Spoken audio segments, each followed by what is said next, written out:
7:44. A lot bam boom. 16 in front of 8 o'clock. It's Thanksgiving Eve.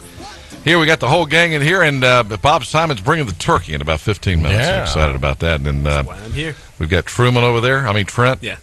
Purvis. Patrick. And the former chancellor is here this morning. Nice to see you again. Good morning, Harvey. It's Henry. Right. Yeah. Good to see you again. You hadn't been in the studio in a while. We had you on the phone a few times, but hadn't seen you in a while. But I guess Thanksgiving brings you out, right? Is it one of your favorite holidays? It's always great to be back here in Greensboro. I have 2 friends and no family. Really? No family? No family. But you got both your friends. But I regard you as my family. You and what did you say his name was? Patrick and Trevor. Trent. A family that could use some counseling, but a family nonetheless. You got that right.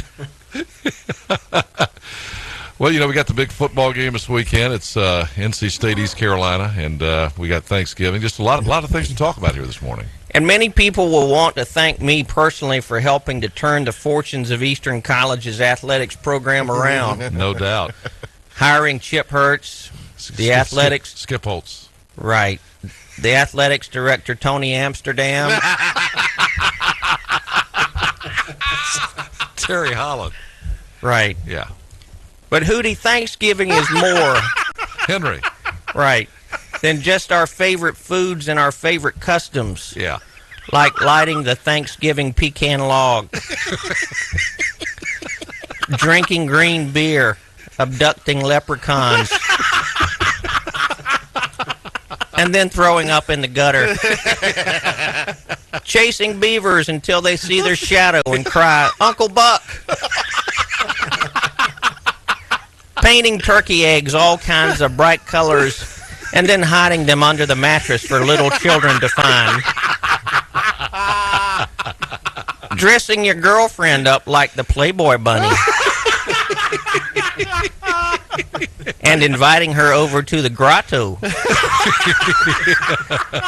Waving brightly colored beads and asking her to shout, "Mashed potatoes, gravy, and cranberry sauce!"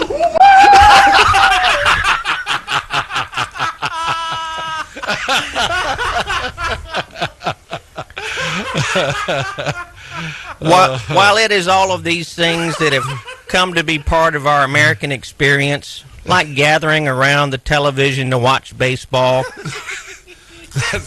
That's gathering around the television to watch football, sir. Well, there's room in our multicultural society for your family too, Henry. At least they got my name right that time. It's amazing. It's also very important to understand the true meaning of Thanksgiving. Yeah. To know the Thanksgiving story, which goes something like this. The Thanksgiving story? The Thanksgiving story. Uh-huh. This is history, Herman. This is not something bogus like running a radio station.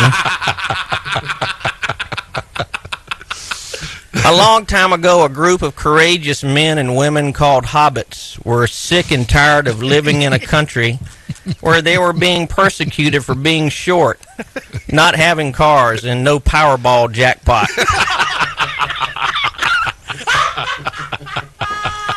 And so they made up their minds to leave their country called the Big East Conference. Everybody does. To set sail for a better life. A place called the BCS. Yeah. So they asked some other people to go with them, like Abraham Lincoln, Jerry Lewis, and Doug Clark. Doug Clark. You mean Doug Clark from the Hot Nuts? Lewis and Clark. Gilligan, the skipper, Ginger, and Marianne. How about the professor? And a volleyball named Wilson.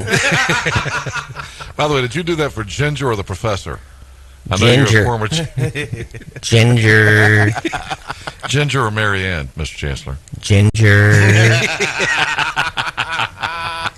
I'm sorry. Go ahead with your They left the Bahamas in a boat called the Maytag. Maytag. And they sailed right up the Pamlico.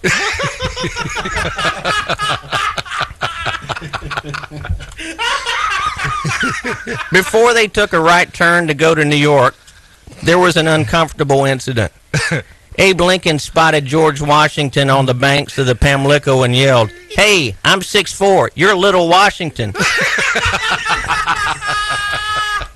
I can take you into the paint." And Washington said, "You can bite me, you big ape." Is that where that term came from? I didn't realize that was the first time it was ever used. Then. And Lincoln said, "Not with wooden teeth."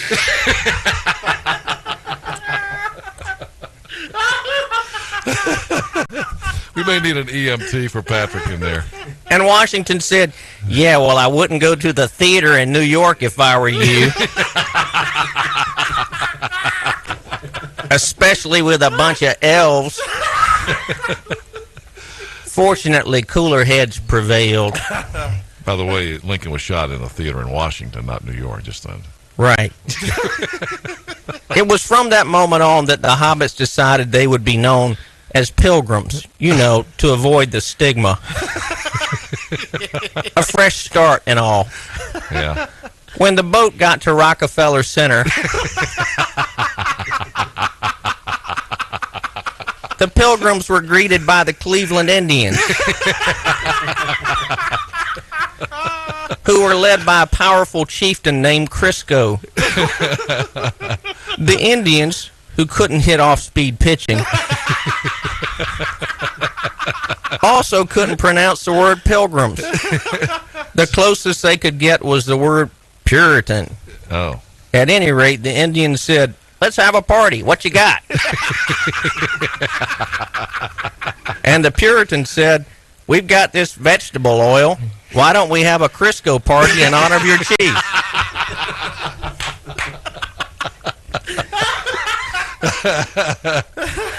It seems like there were a lot of traditions that were formed during this period of time. Maybe. There were 3 long days of self-basting and a big feast. And the Pilgrims and the Indians lived peaceably in a revenue-sharing arrangement until the Indians were bought by the Clampetts and were moved to Kingston, North Carolina. That's Kinston. Right.